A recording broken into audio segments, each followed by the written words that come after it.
Getting hurt on the job here in Oregon, well, it can be incredibly confusing and honestly pretty stressful.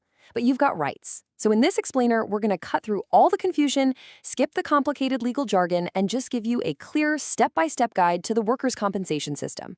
You'll know exactly what you need to do.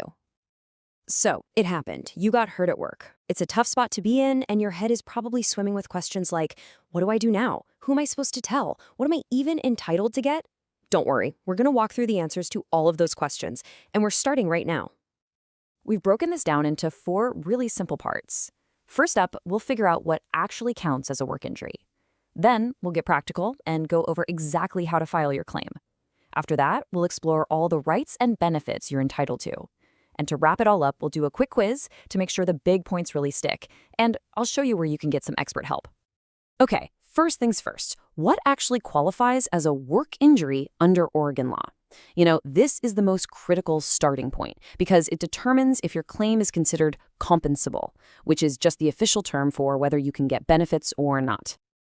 So, a claim is compensable if 2 things are true. The injury happened while you were doing your job, and you either needed to see a doctor for it or had to miss work because of it. Now, listen up, because this is probably the single most important piece of advice you'll hear today. If you even think your injury might be work-related, you should file a claim. Seriously, when in doubt, file. It's also really important to get that the law sees 2 main types of claims. On one hand, you've got an injury claim. Think of a sudden event, right? Like a slip and fall. But on the other hand, there's something called an occupational disease. And this is for a condition that develops over a longer period of time, like carpal tunnel from doing the same motion over and over, or even mental health conditions that come from workplace stress. Let's talk about mental health for a second, because while these claims are definitely possible, the legal bar is set very, very high. Your condition has to be a diagnosed disorder, and you have to prove that work was the major reason for it. This means the stress can't just be from things that are kind of part of any job, like a tough performance review or a disagreement with your boss. It has to be tied to some really objective, unusually stressful conditions. Okay, so you're pretty sure you have a valid claim. So what's next? Let's get right into the practical, step-by-step process for getting it filed. It really boils down to 3 simple steps. 1. Tell your supervisor what happened right away. This is an absolute must-do. 2. Ask your employer for a Form 801. That's 801. This is the official form for you to fill out. Or, step 3, and this is often the easiest way to go, your doctor can actually file the claim for you using a Form 827. That's 827. Okay, deadlines are absolutely critical here, so please pay close attention. For a standard injury, like that slip and fall, you have 90 days to report it in writing. But for an occupational disease, something that builds up slowly, you have 1 full year from the day you figure out what the condition is and realize it's connected to your job. Do not let these deadlines slip by. And this brings us to a really critical right that you have. Your employer is legally required. They must give you a Form 81 if you ask for it. It's not up to them to decide. If they refuse or they try to talk you out of it, just know that you can go right around them and file your claim directly with the state's Workers' Compensation Division.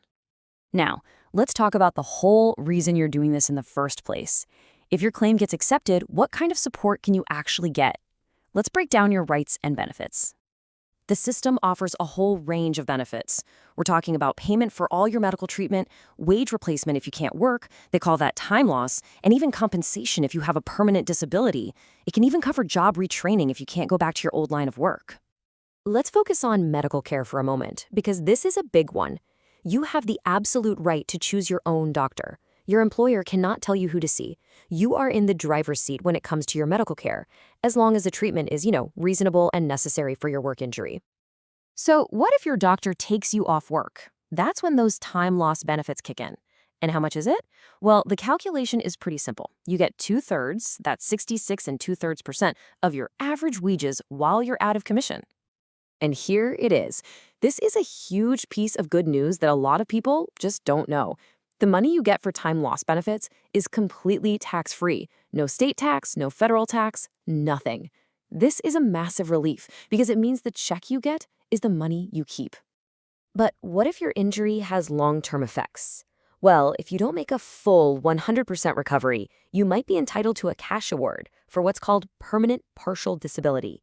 And if you just can't go back to your old job at all, vocational benefits can kick in to help you retrain and find a whole new career path.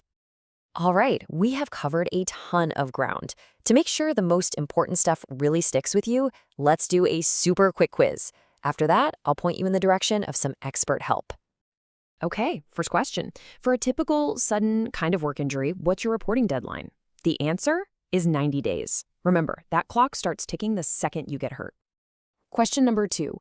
What's the number of that key form your employer has to give you to report your injury? That's Form 801. 801. Next one, true or false. You have to see the doctor your boss picks out for you. That is absolutely false. You have the right to choose your own medical provider. Fourth question, let's talk about the money. Time loss benefits are what percentage of your wages? The correct answer is 66 2/3%, or simply 2/3. And the final quiz question, true or false? You need to save some of your time loss money to pay taxes later, and that is 100% false. A fantastic benefit. Those payments are tax-free. We want to give a huge thank you to attorney Matthew Lawrence from the Perez Selsky Druckenmiller law firm. He provided all the expert information that made this whole explainer possible. Look, trying to navigate the workers' comp system by yourself can be really tough, especially when you should be focused on getting better. If you need some expert help, you can reach out to Matthew J. Lawrence directly. All his information is on the screen right now. Thanks so much for watching, and we really hope this has given you the knowledge you need to move forward.